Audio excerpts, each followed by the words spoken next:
All video creators have made at least one or all three of these middle school mishaps before. And what I mean by this is they're all just puny, minuscule mistakes that you can easily fix in all your next videos. The number one most common mistake that even the seasoned professionals make is lack of preparation during the pre-production stage. Before you even know anything down, you need to ask more questions to your client. You're not asking enough questions and the right questions to your client, like location, venue fees, talent, if it's vertical or horizontal format, if they're gonna need it for their YouTube, or is this gonna be for vertical content like TikTok Reels, Instagram Shorts, things of that nature, short form content. That makes a big difference during your actual production. You need to first ask and then acquire all this information so you can have it ready for your production. Another really important question to ask your client is, what is the focal point of this project?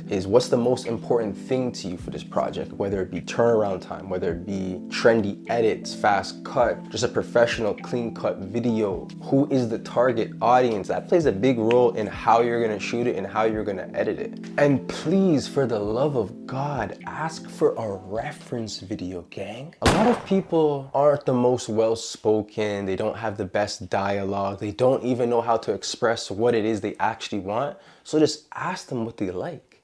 Tell them to show you a project or a piece of work that they enjoy, that is visually compelling to them. And once you see the client's vision, then you can start making your shot list, seeing what transitions might work for which pieces, things of that nature. Some people may not know what they want. However, you still have to ask them.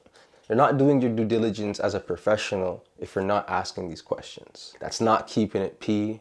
That's not keeping it playa. That's not keeping it professional. The second most common mistake that professionals make is not checking the settings or your equipment prior to your shoot.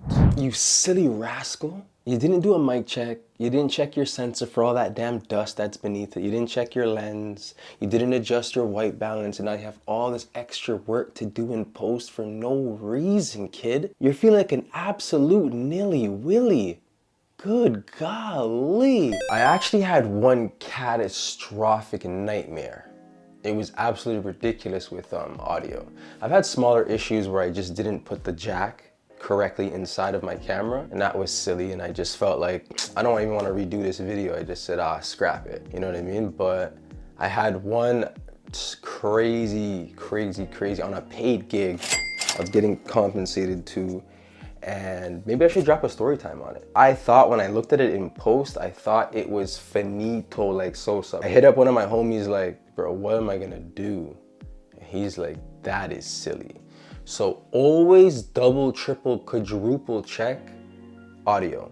This is why people get paid on set just for like the audio guy, to make sure all the levels are correct, mics are working, or in close proximity to talent. You see my friggin' mic right here, because people can watch bad quality, but if the audio is a piece of, it's gonna be on your derriere, kid. I know it's called videography, but your audio is the yin and the yang to your visuals. Your audio needs to be just as compelling as your visuals. So please do not cheap out or neglect your audio by any means, because it is just as imperative. Just watch any of your favorite piece of content, whether it's like a short film or any like Instagram reel or movie, without the sound design, it's dog water. It's no bueno. The sound design is what actually keeps you super engaged and has you doom scrolling on your phone for hours, not doing a damn thing. Get off your ass. Oh, I don't know why I'm tweaking on you like that. The third most common mistake that video creators or videographers make is not following up with clients, not asking them for feedback, and not continuing to build that rapport with them.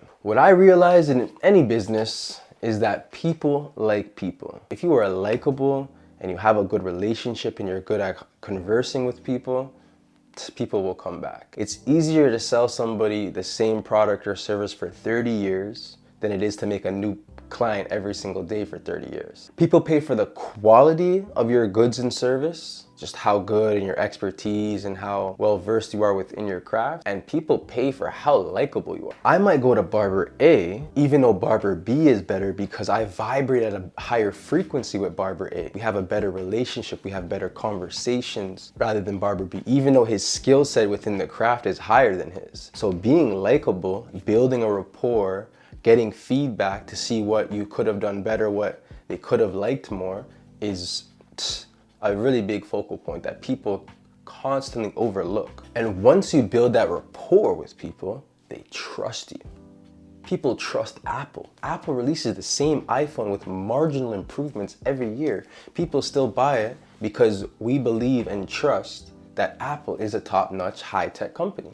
Trust is a very important part of your brand or your business, because once you build that rapport with people, then you create trust between the client and your business. Do you think that Apple is trying to get more customers, or are they just trying to innovate new ways to upsell their current client base? It's easier to sell to people that you've already sold to. They already trust you, they already rock with you, they already know you. And if you just keep on under-promising and over-delivering, they're just gonna keep on spreading the word and create a big snowball effect. So make sure you give your customers reassurance and show them your gratitude for them. And then ask them for their feedback so you can improve and innovate more ways to cater to your current client base. This is so you can make their life more easy, convenient, and efficient. These are the 3 most common mistakes that all video creators and videographers have made in their career, and those are the tips and little tricks on how to solve them.